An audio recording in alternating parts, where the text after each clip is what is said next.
Hello students, how are you? I hope you all will be fine. Welcome to my YouTube channel Kiran Punia. Let's start our study with smiley face and fresh mind. आज हम हमारी exercise 13.2 के third and fourth question को discuss करेंगे. तो हमारी third question की statement है a metal pipe is 77 metre long. एक मेटल का पाइप है जिसकी लेंथ कितनी है 77 मीटर. तो अगर उस मेटल पाइप को आप खड़ा करेंगे तो वो पाइप आपका क्या बन जाएगा सिलेंड्रिकल शेप में, और जो आपकी इस मेटल पाइप की लेंथ है वो क्या बन जाएगी, हाइट बन जाएगी सिलेंडर की. The inner diameter of a cross section is 8 centimetre. जो इनर डायमीटर है क्रॉस सेक्शन की वो क्या है 8 सेंटीमीटर है. And the outer diameter being 8.8 centimetre.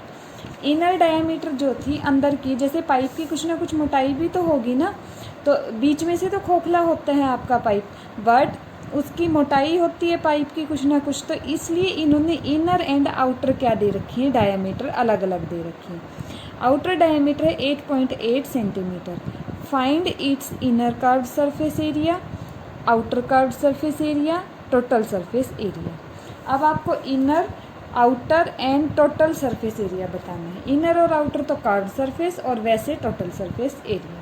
ठीक है. अब जैसे देखिए हम मान लेते हैं ये हमारा मेटल का पाइप है, तो ये इस पाइप की मोटाई है ना, इस वजह से इसके आउटर जो डायमीटर है वो अलग आ रही है. इनर जो यहाँ से यहाँ तक की है डायमीटर, ये तो आपके पास है 8 सेंटीमीटर. ठीक है. बट जब हम डायमीटर ये भी ले लेते हैं ना, ये मोटाई भी हम ऐड कर देते हैं, तो ये बन जाती है 8.8 सेंटीमीटर. ठीक है.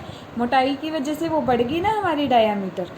और इन्होंने क्या बोला, जो आपकी लेंथ है पाइप की, मतलब जो आपकी अब हाइट बन चुकी है सिलेंडर की, वो हाइट कितनी है 77 सेंटीमीटर. ठीक है. तो एच आ गया आपके पास 77 सेंटीमीटर. तो हाइट है 77. इनर डायमीटर कितनी है 8 सेंटीमीटर. तो इनर रेडियस क्या हो जाएगी, रेडियस क्या होती है डायमीटर की हाफ. डायमीटर 8 है तो 8 की हाफ क्या हो जाएगी 4 सेंटीमीटर. तो इनर रेडियस आपकी 4 सेंटीमीटर और हाइट कितनी है 77 centimetre. Inner curved surface area बताना है. तो कर्व्ड सरफेस एरिया इनर वाला है तो सिलेंडर ही है, तो सिलेंडर का कर्व्ड सरफेस एरिया क्या होता है आपके पास 2πr/h. और इनर पूछा है तो रेडियस किसकी यूज़ हो जाएगी हमारी इनर की. हाइट तो इनर और आउटर दोनों के लिए क्या है आपकी सेम ही है.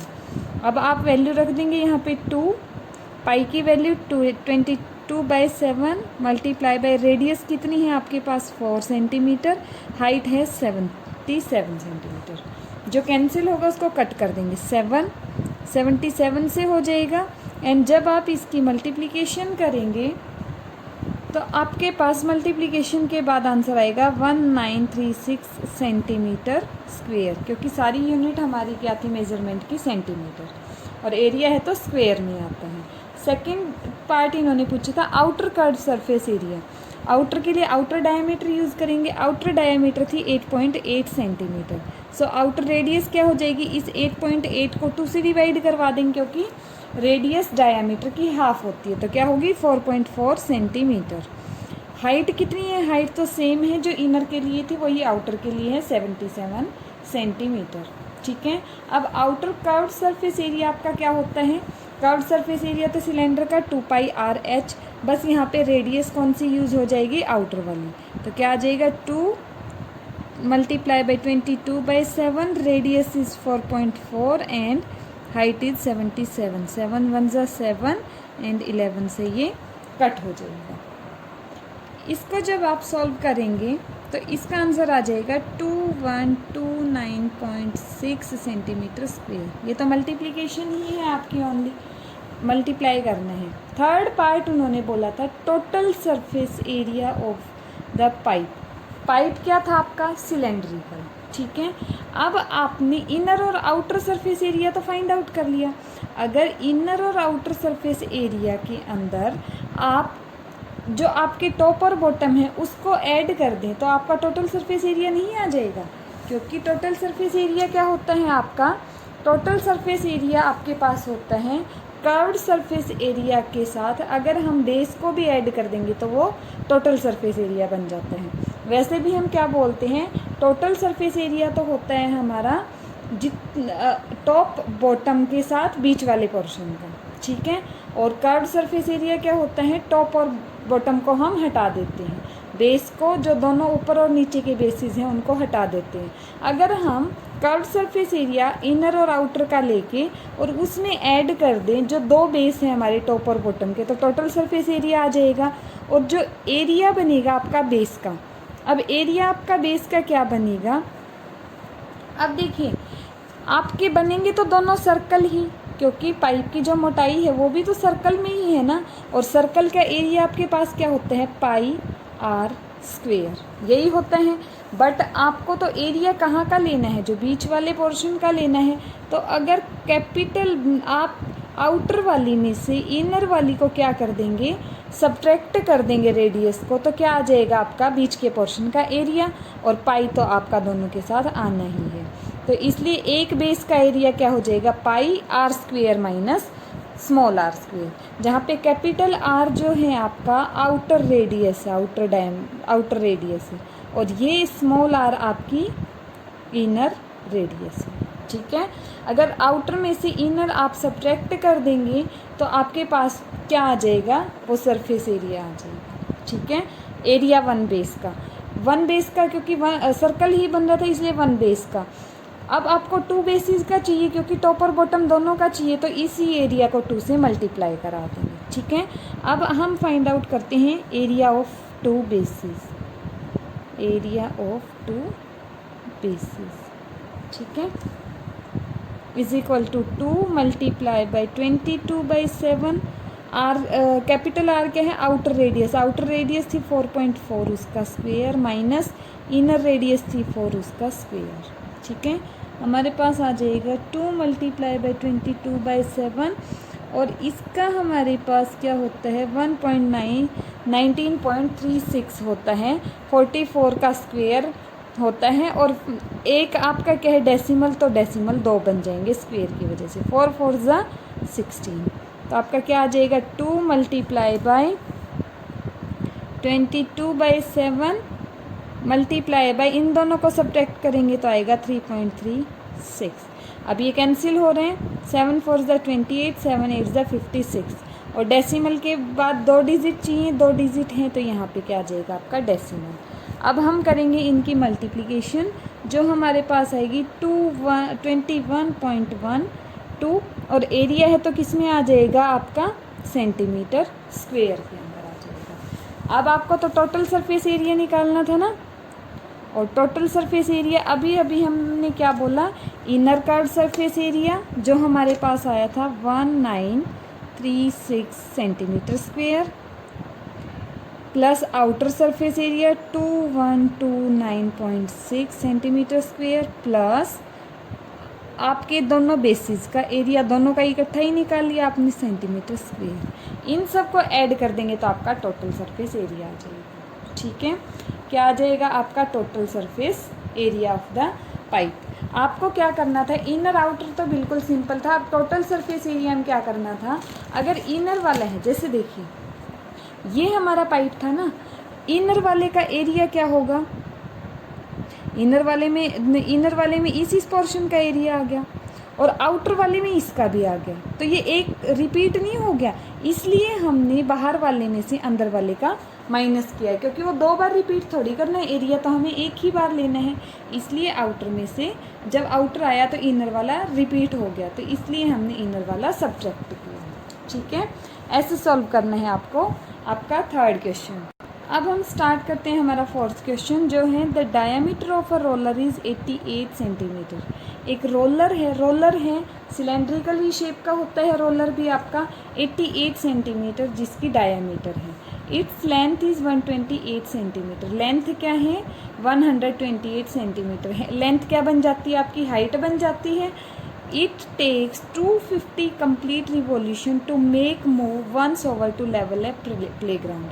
एक प्लेग्राउंड है जिसको लेवल में लाने के लिए ना इस रोलर को 250 टाइम्स क्या करना पड़ता है, कम्प्लीटली रिवॉल्व होना पड़ता है, मतलब 250 टाइम्स इसको घूमना पड़ता है, ठीक है। 250 बार जब ये घूमेगा तब जाके आपका क्या बनेगा, आपका वो जो प्लेग्राउंड है वो लेवल में आएगा। Find the area of the playground, playground का एरिया बताना है और किस में बताना है, मीटर स्क्वेयर में। अब देखिए आपको हाइट तो गिवन है 128, ठीक है, और आपको क्या गिवन है, रोलर की डायामीटर। तो डायामीटर से रेडियस क्या आ जाएगी आपकी, डायामीटर की हाफ 44 सेंटीमीटर। प्लेग्राउंड का एरिया किस में निकालना है, मीटर में। तो हम क्या करेंगे, स्टार्टिंग में ही मीटर सेंटीमीटर से मीटर में कन्वर्ट कर लेंगे, और सेंटीमीटर से मीटर में कन्वर्ट करते हैं तो 100 से डिवाइड कर देंगे, इसलिए हमारी रेडियस क्या आ जाएगी 44/100 मीटर। हाइट क्या थी 128 सेंटीमीटर, हाइट को भी मीटर में कन्वर्ट करना पड़ेगा, क्या आ जाएगी 128/100 मीटर आ जाएगी। अब दोनों हमारी मीटर में मेजरमेंट आ गई हैं।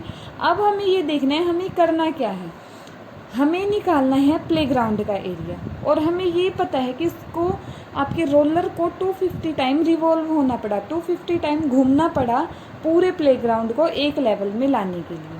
तो अब देखिए ये पूरा घूमेगा, तो इसके इस बेस की एंड इस बेस की आपको रिक्वायरमेंट पड़ेगी या नहीं पड़ेगी, नहीं पड़ेगी, नहीं पड़ेगी ना, ना इस बेस की रिक्वायरमेंट ना इस बेस की, क्योंकि घूमेगा तो ये ऐसे ऐसे ना, तो इन दोनों बेसिस की तो आपको ज़रूरत ही नहीं पड़ी। और इन दोनों बेसिस की ज़रूरत कौन से एरिया में नहीं होती है, कर्व्ड सरफेस एरिया में। लेकिन इस कर्व्ड सरफेस एरिया से तो आपका एक ही राउंड कंप्लीट होगा ना, जब ये घूमा तो इसने जो एरिया लिया वो तो एक ही राउंड का हुआ, और इन्होंने बोला कितना कि 250 राउंड इसने कंप्लीट किए हैं। तो अगर आप इसका कर्व्ड सरफेस एरिया निकालेंगे तो वो किसके इक्वल होगा, एक रिवॉल्यूशन के। और क्यों होगा ये आपको पता चल गया एक रिवॉल्यूशन की, क्योंकि जैसे ही ये घूमेगा तो इसने एरिया तो लिया ना, और राउंड कितने कंप्लीट हुए, रिवॉल्व तो एक ही बार हुआ, ये घूमा उसमें, इसलिए कर्व्ड सरफेस एरिया 1 रिवॉल्यूशन के इक्वल होगा। और कर्व्ड सरफेस एरिया क्यों लिया, क्योंकि ना ये बेस काम करेगा और ना ही ये बेस काम करेगा, ठीक है।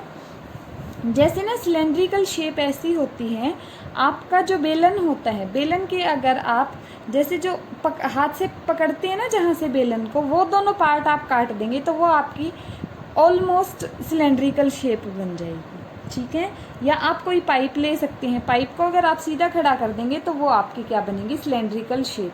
तो जब अगर पाइप को आपको धरती पे घुमाना है, अर्थ पे घुमाना है, तो क्या उसके जो दोनों बेस हैं उनकी ज़रूरत पड़ेगी, नहीं पड़ेगी ना, और बेस की ज़रूरत कर्व्ड सरफेस एरिया में नहीं पड़ती है। अब स्टार्ट करते हैं हमारा क्वेश्चन। सो 1 रिवॉल्यूशन किसके इक्वल हो गया, कर्व्ड सरफेस एरिया रोलर का, और रोलर है सिलेंड्रिकल, और सिलेंडर का कर्व्ड सरफेस एरिया होता है 2πr/h। अब आप रख देंगे वैल्यू 2 × 22/7, रेडियस है 44/100 मल्टीप्लाई बाई हाइट है 128/100 सेंटीमीटर, और मीटर है तो ये किस में आएगा एरिया, मीटर स्क्वेयर में, ठीक है। कि जब हम मल्टीप्लिकेशन करेंगे तो हमारे पास आएगी 3.54 मीटर स्क्वेयर, बट वो तो किसके इक्वल है, 1 रिवॉल्यूशन ना, 1 रिवॉल्यूशन क्या आ गया हमारा 3.54 मीटर स्क्वेयर, और रिवॉल्यूशन कितने थे 250 रिवॉल्यूशंस थे, तो 200 उसी में लेवल में आया था ना आपका प्लेग्राउंड, तो 250 से मल्टीप्लिकेशन हो जाएगी इस 3.5 मीटर स्क्वेयर, ठीक है। ये आपका क्या आ जाएगा, ग्राउंड का एरिया आ जाएगा जब आप मल्टीप्लाई करवाएंगे तब, ठीक है। ऐसे सॉल्व करना है आपको। 1 revolution curved surface area roller का जब निकालेंगे तो 1 रिवॉल्यूशन कंप्लीट होगा, और जितने रिवॉल्यूशन आपको गिवन होंगे उससे आप कर्व्ड सरफेस एरिया को मल्टीप्लाई करवा देंगे, तो ये आपका क्या आ जाएगा, एरिया ऑफ द प्लेग्राउंड, जो आपका प्लेग्राउंड है उसका एरिया आ जाएगा ये, ठीक है। इन दोनों की जो मल्टीप्लिकेशन आएगी आपके पास। Thank you class.